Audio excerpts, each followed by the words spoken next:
Finally 16 साल बाद इस स्टॉक में ब्रेकआउट आ चुका है गाइस।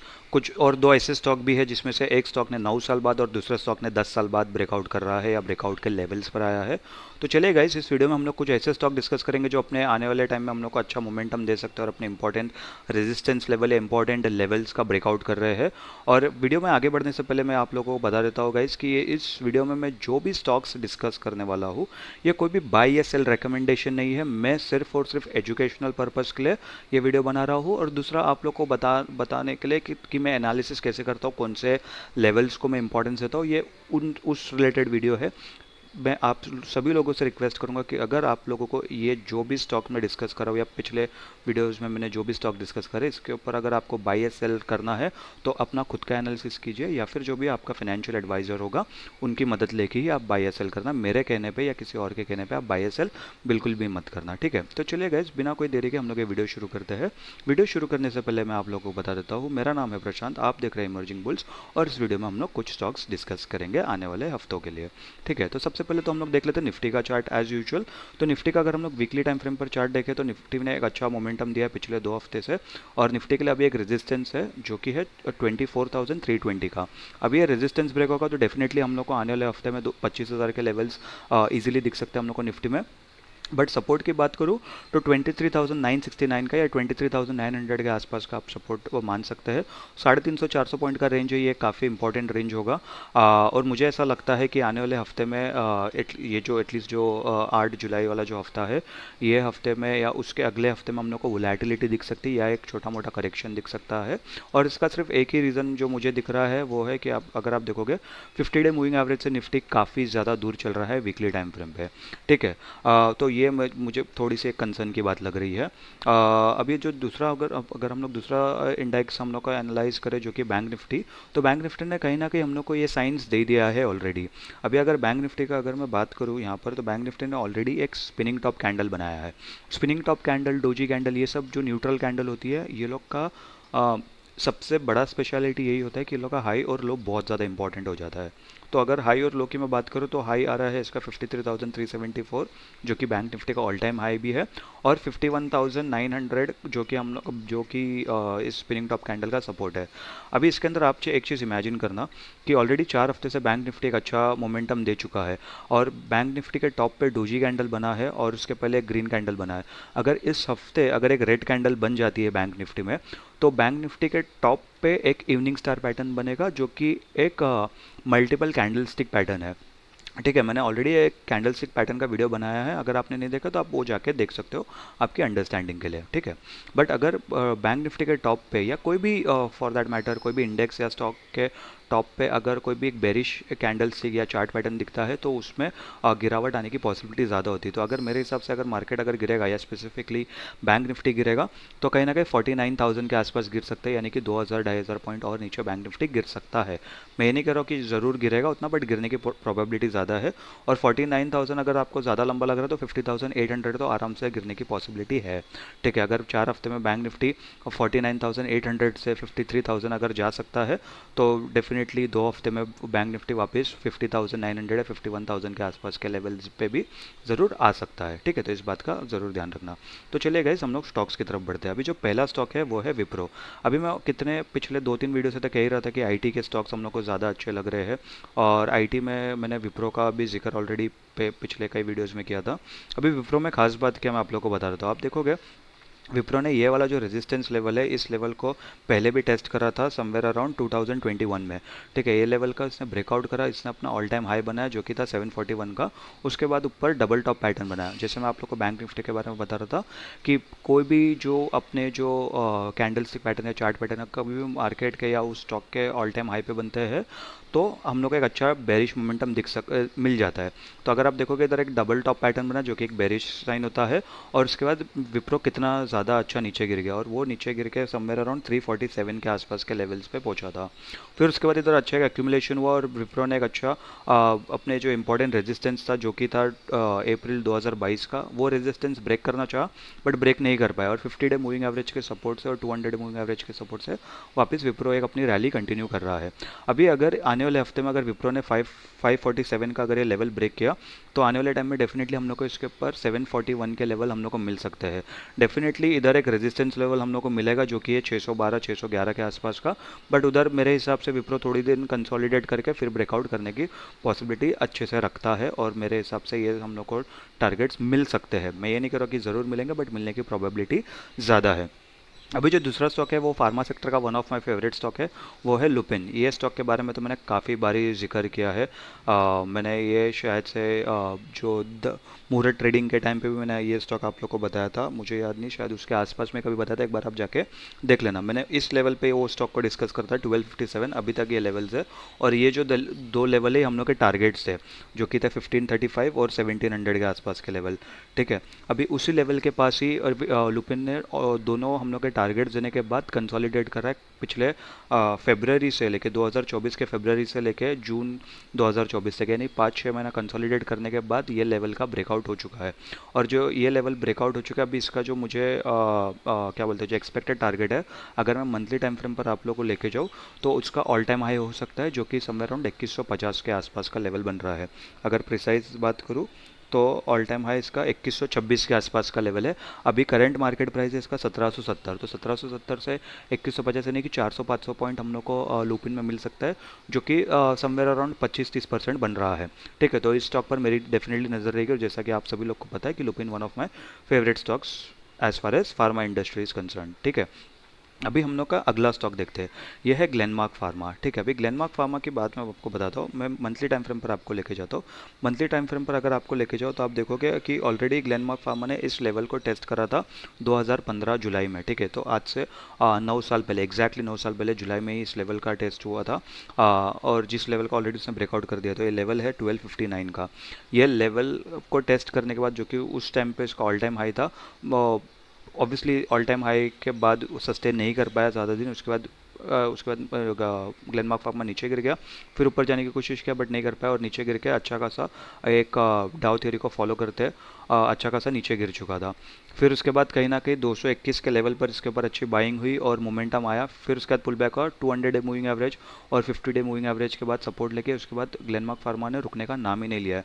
ऑब्वियसली छोटे मोटे करेक्शन आए, 855 860 के लेवल के पास करेक्शन आके 730 के लेवल के पास जाके वापस इसने एक अच्छा मोमेंटम दिया है।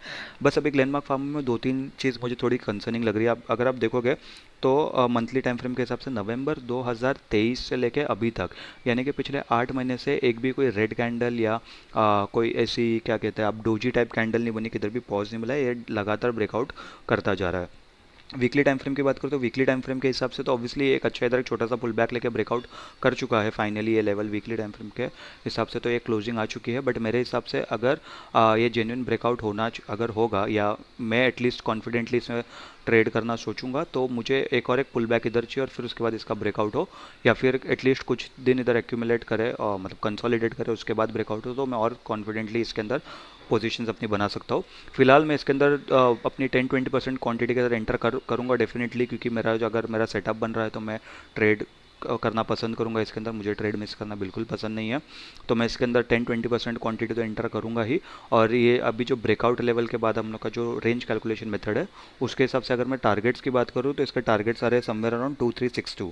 करंट मार्केट प्राइस इसका 1259 है, यानी कि 1260 के आसपास, और 2360 के आसपास इसके लेवल बन रहे हैं, यानी कि 1100 रुपये का हम लोग को इसके अंदर प्रॉफिट दिख रहा है, यानी कि मोटा मोटी हम लोग को जो है वो कैपिटल डबल वाली बात हो जाती है इसके अंदर। ठीक है, तो ये इसके अंदर 100% रिटर्न एज गुड एज हम लोग को मिल रहे हैं। ठीक है, अभी हम लोग का जो अगला स्टॉक है कैस्ट्रॉल एक्टिव या कैस्ट्रॉल इंडिया। ठीक है, अभी इस स्टॉक को मैं ऑलरेडी मैं शायद यूट्यूब वीडियोस नहीं बनाता था टू बी ऑनेस्ट, या मैं खुद के रिसर्च के लिए मैंने रखा था, मैंने कभी अपने यूट्यूब वीडियोस पे डिस्कस नहीं करा था। तो ये मैंने 125 के आसपास के लेवल्स पे इसको ऑलरेडी देखा था, मैंने समवेयर अराउंड इस टाइम पे देखा था, ये टाइम के आसपास जब ये ब्रेकआउट हो रहा था 2020-21 के आसपास, हाँ 2020 दिसंबर के आसपास मैंने इसको देखा था। बट ऑब्वियसली मैंने इसके अंदर कभी ट्रेड नहीं करा, क्योंकि मैंने उसके बाद ये स्टॉक में भूल ही गया था सच बोलूँ तो। बट अभी अगर मैं इसकी बात करूँ तो ग्लेनमार्क फार्मा की तरह ही अगर मैं मंथली टाइम फ्रेम पर जाऊँ तो कैस्ट्रॉल ने 2014 में इस लेवल को टेस्ट करा था 4 5 6 महीना इसने लगातार ब्रेक करने की कोशिश किया बट ब्रेक नहीं कर पाया। फिर उसके बाद नीचे गया 50 डे मूविंग एवरेज का सपोर्ट लेके, फिर 2016 में भी ट्राई किया, फिर भी ब्रेकआउट नहीं कर पाया। उसके बाद स्टॉक नीचे ही गिरता गया। ठीक है, अभी अगर उसके बाद एक एक जो उसके इंपॉर्टेंट जोन पे आया जो कि था 126 120 के आसपास का लेवल, उसके बाद इधर एक्यूमुलेट होने लगा ये स्टॉक। और उसके बाद 50 डे मूविंग एवरेज का ब्रेकआउट हुआ, पुल बैक लिया, एक 50 डे मूविंग एवरेज के ऊपर प्रॉपर प्राइस एक्शन दिखा के सपोर्ट लेके, फिर उसके बाद इसने अच्छा एक लेवल को ये क्या कहते हैं अच्छा मोमेंटम दिया। फिर उसके बाद ये जो इंपॉर्टेंट रेजिस्टेंस था जो 215 का, वो भी उसने इजीली ब्रेक नहीं किया, उसने इधर कंसोलिडेट किया और फिर एक ही महीने में एक अच्छा सा ब्रेकआउट दिया, जो कि हम लोग का पिछला महीना था, सॉरी जो ये महीना है जुलाई का महीना। ठीक है, अभी अगर मैं वीकली टाइम फ्रेम पर लेके जाऊँ तो आप देखोगे कि वीकली टाइम फ्रेम पर कैंडल तो एकदम बड़ी कैंडल बनी है, साथ ही साथ आप वॉल्यूम देखोगे सबसे ज़्यादा वॉल्यूम इस कैंडल में ही ये बने हैं। ठीक है, तो अभी मुझे सिर्फ एक ही कंसर्न है, या कंसर्न नहीं है रादर, मुझे सिर्फ अभी तक जो मेरा स्टॉक है, स्टॉक सिलेक्शन मेथड हो गया मेरा, बट अभी सेटअप में मुझे ट्रेड करने से पहले मैं हमेशा अपना सेटअप देखता हूँ, हमेशा अपना रिस्क मैनेजमेंट देखता हूँ। तो अभी इसके अंदर मेरा ट्रेड एक्टिवेट अभी तक नहीं हुआ है। मेरा ट्रेड एक्टिवेट कब होगा, जब यहाँ पर कैस्ट्रॉल अगर 2 3 हफ्ता थोड़ा कंसोलिडेट करे, या फिर एक छोटा सा पुल बैक ले और उसके बाद एक ब्रेकआउट करे, तो मेरा ट्रेड एक्टिवेट हो सकता है। या फिर अगर ब्रेकआउट करे तो जैसे मैं ग्लेनमार्क में 10-20% सोच रहा हूँ एंट्री करने का, वैसा मैं इसके अंदर भी 10-20% एंट्री लेने का सोचूंगा, बट इसके अंदर भी पुल बैक लेके फिर ब्रेकआउट करेगा, तब मैं ज़्यादा इंटरेस्टेड हूँ, क्योंकि ये काफ़ी इंपॉर्टेंट लेवल है इसका। पिछले 5 6 बारी जब ब्रेकआउट नहीं कर पाया तो वापस इतना इजीली ब्रेकआउट करना 10 साल बाद 9 साल बाद इतना इजीली ब्रेकआउट नहीं होता है। ये सब मतलब होने को हो भी जाते हैं बट सारे स्टॉक सस्टेन नहीं कर पाते। तो ये 254 का लेवल है जिस पर मेरी नज़र रहेगी। अगर ये ब्रेकआउट होता है और मेरा सेटअप अगर बनता है तो कहीं ना कहीं मैं टारगेट एटलीस्ट मैं अपने लिए सोचूंगा 418 का टारगेट। ठीक है, तो अभी हम लोग आखिरी स्टॉक डिस्कस करते हैं जिसने 2008 के बाद ब्रेकआउट दिया है।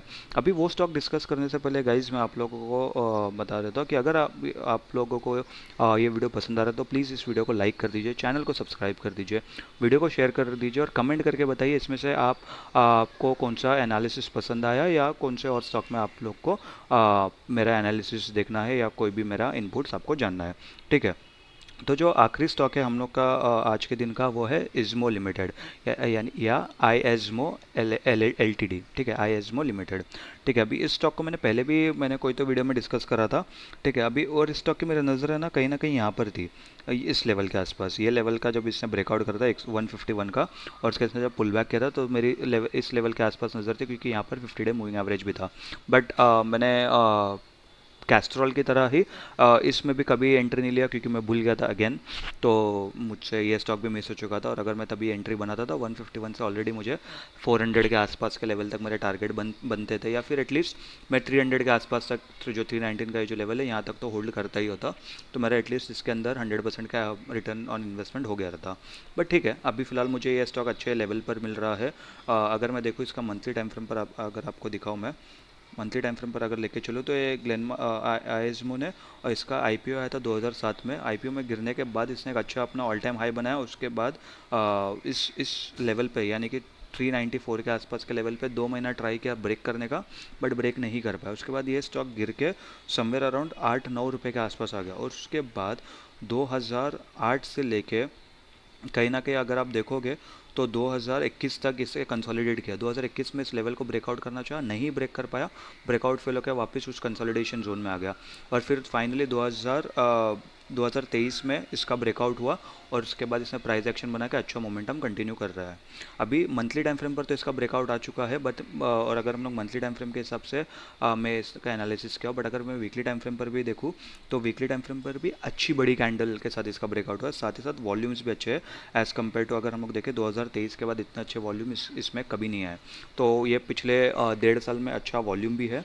यूजुअली अगर मैं मंथली टाइम फ्रेम पर एनालिसिस करता हूँ तो मैं वेट करता हूँ कि मंथ एंड पर मैं वैसे स्टॉक्स को देखूँ जहाँ पर मैं एंट्री बनाने का सोच सकता हूँ, बट जस्ट बिकॉज इसके वॉल्यूम्स अच्छे और इसकी कैंडल भी बड़ी बनी है और इतना पुराना जो क्या कहते हैं लेवल का ब्रेकआउट हो रहा है, साथ ही साथ वीकली टाइम फ्रेम पर कहीं ना कहीं इस पर कंसोलिडेशन दिख रहा है और प्राइस एक्शन भी दिखा है, तो मैं इसके अंदर अगेन बाकी कैस्ट्रॉल और ग्लेनमार्क जैसे 10-20% क्वांटिटी से एंट्री करने का सोचूंगा। उसके बाद मैं धीरे धीरे जैसा जैसे मुझे प्राइस एक्शन है, जैसे जैसे मुझे लेवल्स दिखेंगे, वैसा मैं अपनी क्वांटिटी बढ़ा भी सकता हूँ। ठीक है, तो इसके अंदर वैसा वैसा मैं प्लान करूँगा।